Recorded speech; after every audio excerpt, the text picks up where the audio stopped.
ونعوذ بالله من شرور أنفسنا ومن سيئات أعمالنا، من يهده الله فلا مضل له ومن يضلله فلا هادي له، وأشهد أن لا إله إلا الله وحده لا شريك له، وأشهد أن محمدًا عبده ورسوله أرسله بالحق بين يدي الساعة بشيرا ونذيرا. أما بعد، فإن خير الحديث كتاب الله، وخير الهدي هدي محمد صلى الله عليه وسلم، وشر الأمور محدثاتها، وكل محدثة بدعة، وكل بدعة ضلالة، وكل ضلالة في النار. أعوذ بالله من الشيطان الرجيم.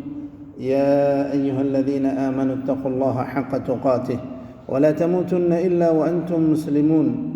وقال تعالى: يا أيها الناس اتقوا ربكم الذي خلقكم من نفس واحدة وخلق منها زوجها وبث منهما رجالا كثيرا ونساء، واتقوا الله الذي تساءلون به والأرحام إن الله كان عليكم رقيبا.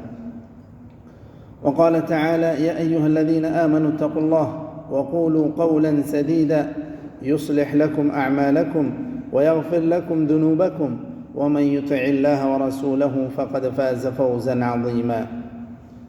أما بعد، أخوة الإيمان، أوصيكم وإياي أولا بتقوى الله في السر والعلن. وبعد، سنتحدث في هذه الخطبة حول موضوع الدعاء، أهميته وآدابه. إخوة الإيمان، الدعاء من أعظم الوسائل التي ينال بها الخير ويتقى به المكروه في الدنيا والآخرة. قال الله تعالى بين آيات الصيام: وإذا سألك عبادي عني فإني قريب أجيب دعوة الداع إذا دعان فليستجيبوا لي وليؤمنوا بي لعلهم يرشدون. وقال تعالى: وقال ربكم ادعوني أستجب لكم إن الذين يستكبرون عن عبادتي سيدخلون جهنم داخرين. إخوة الإيمان، من دعا ربه فرأى ما يسره فليقل: الحمد لله الذي بنعمته تتم الصالحات. ومن دعا ربه وأبطأ عنه مطلوبه أو مراده فليقل: الحمد لله على كل حال. وهذا هو هدي النبي صلى الله عليه وسلم في تلك الأحوال. وادعوا الله تعالى واجتهدوا في الدعاء، فمن لم يدعو الله تعالى غضب عليه. فعن سلمان الفارسي رضي الله عنه قال: قال رسول الله صلى الله عليه وسلم: إن الله حي كريم يستحيي من عبده إذا رفع الرجل إليه يديه أن يردهما صفرا خائبتين. رواه الترمذي وصححه الألباني. وعن أبي سعيد الخدري رضي الله عنه قال: قال رسول الله صلى الله عليه وسلم: ما من مسلم يدعو بدعوة ليس فيها إثم ولا قطيعة رحم إلا أعطاه الله بإحدى ثلاث: إما أن يعجل له دعوته، وإما أن يدخره لها في الآخرة، وإما أن يصرف عنه من السوء مثلها. رواه مسلم في صحيحه. إخوة الإيمان، وهناك آداب للدعاء يلزم على المسلم أن يلتزم بهذه الآداب، وأن يختار الأوقات المفضلة لاستجابة الدعاء. فمن الآداب أولاً عدم الاستعجال. فعن أبي هريرة رضي الله عنه قال: قال رسول الله صلى الله عليه وسلم: يستجيب الله لأحدكم ما لم يدع بإثم أو قطيعة رحم أو يستعجل. قالوا: وما الاستعجال يا رسول الله؟ قال: قد دعوتك يا ربي فلم أرك تستجيب لي، فيتحسر عند ذلك فيدع الدعاء. هذا هو الاستعجال. ومن آداب الدعاء أيضا العزم على المسألة. فعن أبي هريرة رضي الله عنه قال: قال رسول الله صلى الله عليه وسلم: لا يقل أحدكم اللهم اغفر لي إن شئت، اللهم ارزقني إن شئت، ليعزم مسألته فإنه لا مكره له. رواه البخاري في صحيحه. يقول الإمام ابن عيينة رحمه الله: لا يمنعن أحدكم الدعاء ما يعلم من نفسه أو من حال نفسه، لأن الله تعالى قد أجاب شر خلقه وهو إبليس. قال: رب فأنظرني إلى يوم يبعثون. قال: فإنك من المنظرين.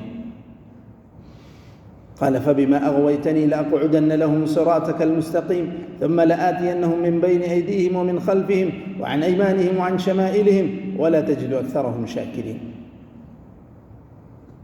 إخوة الإيمان، اجتهدوا في الدعاء، وليكن فزع أحدكم في الدقيق والجليل إلى الله تعالى، ولا يلتفت بنفسه إلى غيره، لأن خزائن الله ملأى ويديه سخاء بالليل والنهار. يقول الله تعالى في الحديث القدسي: يا عبادي لو أن أولكم وآخركم وإنسكم وجنكم اجتمعوا في صعيد واحد فسألوني فأعطيت كل واحد مسألته ما نقص ذلك مما عندي شيئا. رواه مسلم في صحيح. أقول قولي هذا وأستغفر الله لي ولكم ولسائر المسلمين فاستغفروه إنه هو الغفور الرحيم.